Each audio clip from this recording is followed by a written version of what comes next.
Bona nit. Primero de todo, deciros que estoy acostumbrada a estar en solitud, en mi estudio, en mi habitación propia, escribiendo.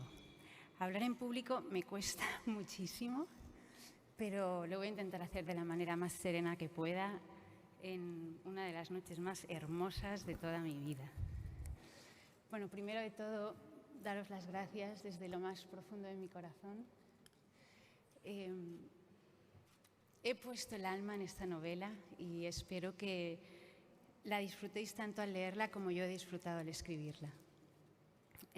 Historias de mujeres casadas arranca con 3 mujeres de mi edad que se conocen en un entorno laboral, forjan una amistad muy bonita y lo que hago a través de sus diálogos y de sus acciones es diseccionar la historia de sus matrimonios.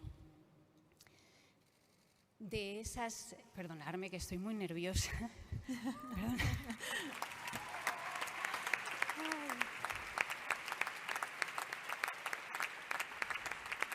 Lo he ensayado, por si me tocaba subir, pero no sé, una vez estás aquí ya el corazón palpita tan rápido que... Bueno, de esas 3 amigas, hay una que es la protagonista, se llama Gabriela, es periodista, es madre, esposa, está casada con un tipo estupendo que la quiere mucho, es un tipo sensible, inteligente, ella también le quiere mucho a él, pero llevan más de una década casados, con lo que eso significa. Y todo está bien hasta que un día ella se cruza con un hombre que la mira en la calle.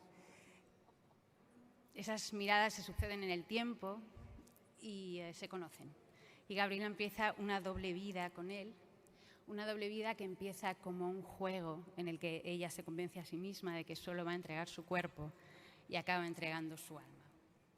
Y esta premisa tan sencilla, que es la infidelidad de una mujer casada, pues me sirve para hablar de la intimidad femenina, del deseo, de la incapacidad de un tipo de mujer, o quizás, bueno, o de la mayoría de mujeres que conozco, de separar el sexo del sentimiento, el sexo del amor.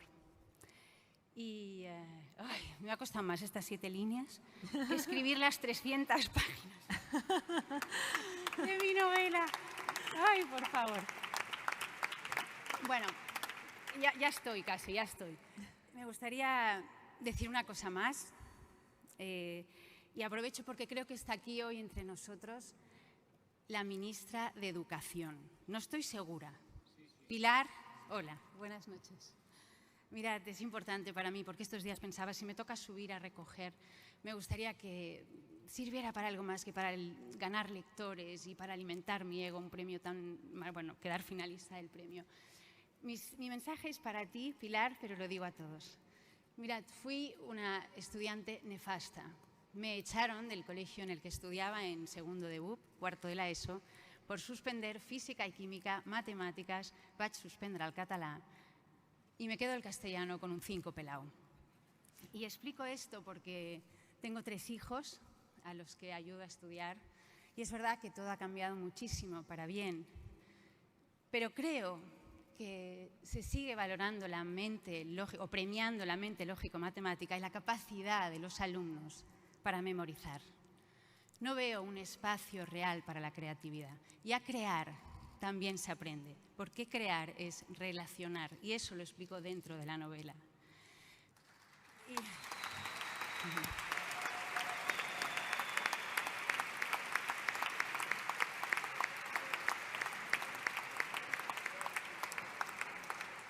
Y nada más, si hay algún papá o alguna mamá desesperada con un hijo que catea 4, que no desespere, porque quizás, quién sabe, si ese niño o esa niña descarriada 30 años más tarde acabe finalista de un premio Planeta. Gracias.